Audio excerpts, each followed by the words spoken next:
Pada abad ke-16 terdapat seorang wanita yang legendaris. Namanya adalah Nyi Ageng Serang. Kisahnya menjadi simbol keberanian, kebijaksanaan, dan keuletan di tengah-tengah perjuangan melawan penjajahan. Mari kita telusuri lebih dalam kisah dari salah satu pahlawan wanita terhebat dalam sejarah Indonesia.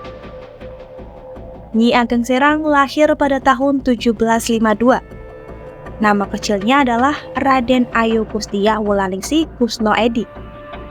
Beliau adalah anak dari Pangeran Notoprojo yang merupakan Bupati Serang. Jika dilihat dari silsilah keluarganya, Nyi Ageng Serang masih satu keturunan dengan Sunan Kalijaga. Pada masa Perang Suksesi Jawa ketiga, Serang berpihak pada Pangeran Mangkubumi.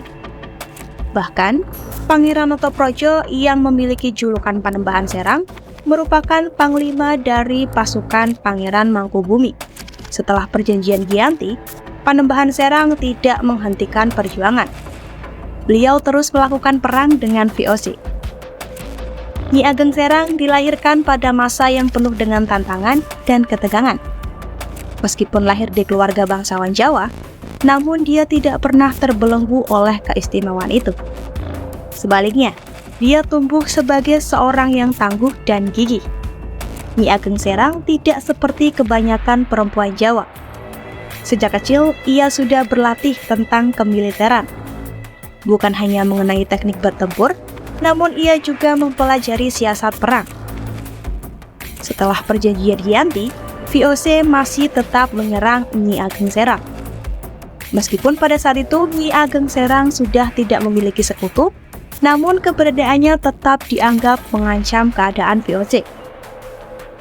Pada saat penyerbuan terjadi, usia Nyi Ageng Serang masih sangat muda.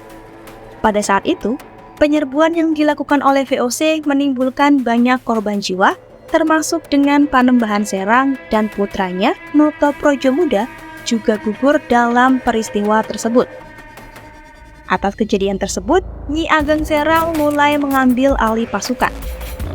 Kemudian, saat pertempuran semakin berlarut, VOC berhasil menghentikan Nyi Ageng Serang. Dan atas perintah dari Sultan Hamengkubuwono II, Nyi Ageng Serang ditangkap dan dibawa ke Yogyakarta.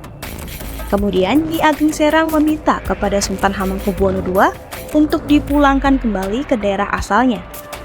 Permintaan itu pun disetujui oleh Sultan Hamengkubuwono II.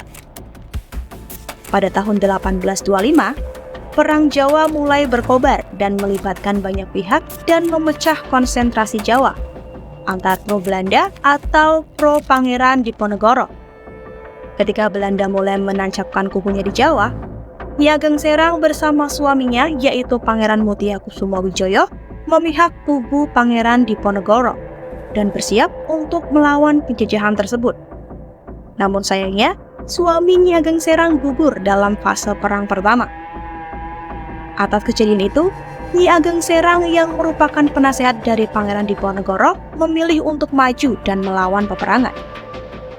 Usia Nyi Ageng Serang pada saat itu memasuki sekitar 70 tahun, menyebabkan ia harus ditandu dari pertempuran ke pertempuran. Mereka memimpin perlawanan sengit melawan tentara kolonial Belanda. Dalam setiap pertempuran, Nyi Ageng Serang membuktikan bahwa dirinya seorang pemimpin yang ulung. Ia tidak hanya memimpin pasukan dengan keberanian, tapi juga dengan strategi yang cerdas dan kebijaksanaan yang luar biasa. Salah satu strateginya yang paling berhasil adalah penggunaan daun talas sebagai kamuflase dalam menyergap musuh. Pasukan yang dibentuk Nyi Ageng Serang untuk melawan Belanda dinamai pasukan Sesabet. Namun, perjuangan Nyi Ageng Serang tidak hanya terbatas pada medan perang. Ia juga memperjuangkan keadilan dan kesejahteraan rakyatnya. Di tengah-tengah penderitaan perang, dia membantu masyarakat bangkit dan bertahan hidup. Ketika perlawanan semakin sulit dan pasukan Belanda semakin kuat, Nyi Ageng Serang tidak pernah menyerah. Ia terus memimpin perlawanan dengan semangat dan tak tergoyahkan, menjadi sosok yang menginspirasi bagi semua yang berjuang bersamanya. Namun, pada tahun 1828, kondisi Nyi Ageng Serang mulai melemah, dan pada akhirnya Nyi Ageng Serang wafat pada saat Perang Jawa masih berkobar. Meskipun akhirnya perlawanan Diponegoro dan Nyi Ageng Serang harus meredup, tetapi semangat dan dedikasi mereka tetap hidup dalam hati rakyat Jawa. Kisah heroik Nyi Ageng Serang mengilhami generasi selanjutnya untuk terus berjuang dan mempertahankan harga diri dan martabat bangsa. Hingga kini, Nyi Ageng Serang tetap menjadi simbol perlawanan dan keberanian. Kisahnya mengajarkan kita bahwa dengan tekad dan semangat yang kuat, kita dapat menghadapi segala rintangan dan menegakkan kebenaran.